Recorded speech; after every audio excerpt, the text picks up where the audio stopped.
মুক্তিযুদ্ধের ঘোষণা, সেই ঘোষণায় কয়েকটি ভার্সন পাওয়া যায়। অর্থাৎ কখনো বলা হয় যে জিয়াউর রহমান নিজেকে প্রথম হেড অফ স্টেট অথবা প্রথম রাষ্ট্রপতি হিসেবে ঘোষণা দেন, তারপর আরও 2 দফায় ঘোষণা দেন, এবং তারপরে আরও আমরা অনেকগুলো ঘোষণার কথা বিভিন্নভাবে বিভিন্ন ব্যক্তির মুখে গেল 15.5 বছর শুনেছি। কখনো এম এ হান্নান, কখনো এরকম অনেক ব্যক্তি, M A Mannan, M A Hannan, যারা কখনো যুদ্ধ দেখে নাই।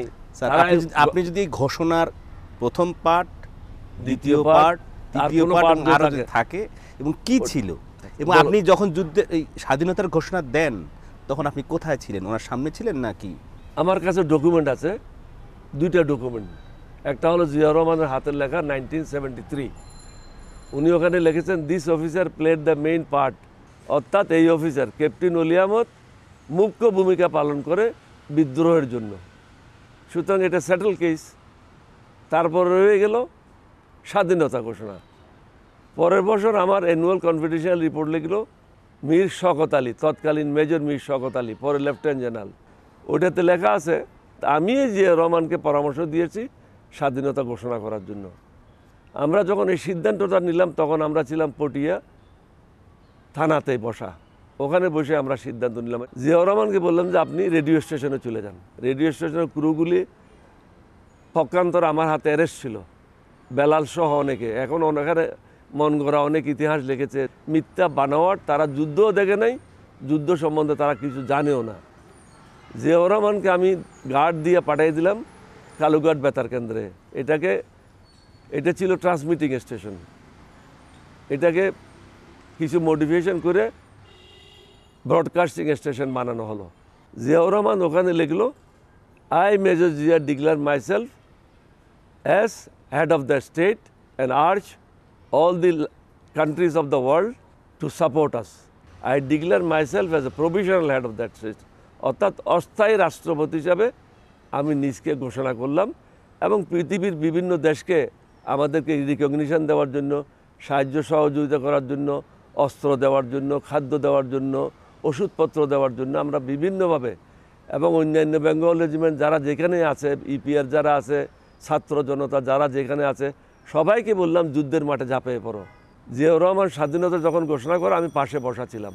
সুতরাং এখানে কারো মায়ের কথা আর বাপের কথা এখানে আসে না। যদি কেউ আওয়ামী লীগের স্বপ্ন দেখে, এটা তাদের দুঃস্বপ্ন।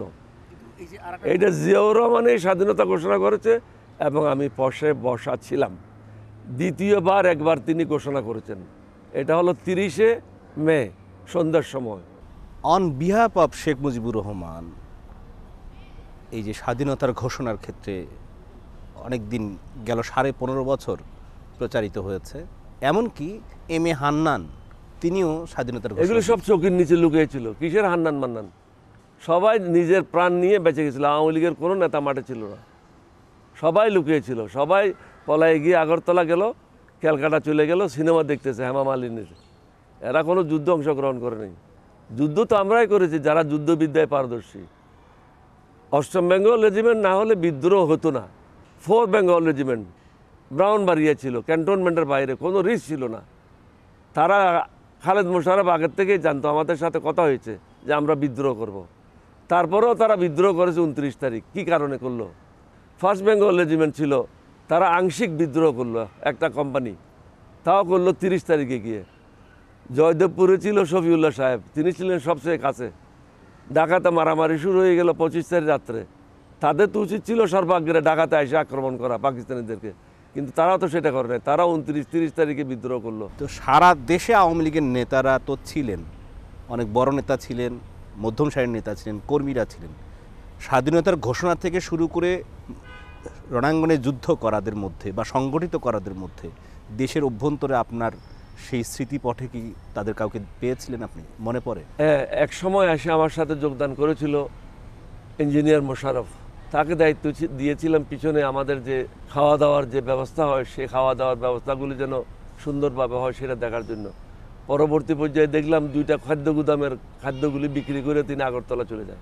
আমার প্রশ্ন ছিল স্বাধীনতার ঘোষণা থেকে শুরু করে শেষ পর্যন্ত রণাঙ্গনে অথবা অন্য কোনোভাবে আওয়ামী লীগের বড় বড় পর্যায়ের নেতারা যেমন কোনো ছিলেন, নেতারা আমাদের সাথে যুদ্ধ অংশগ্রহণ করে নাই, ছাত্ররা ছিল, ছাত্রদের মধ্যে অনেকে ছিল, তাদেরকে আমরা পিছনের দিকে রাখতাম সব সময়। ছাত্র জনতা, শ্রমিক অনেকে আমাদের সাথে যোগদান করেছিল।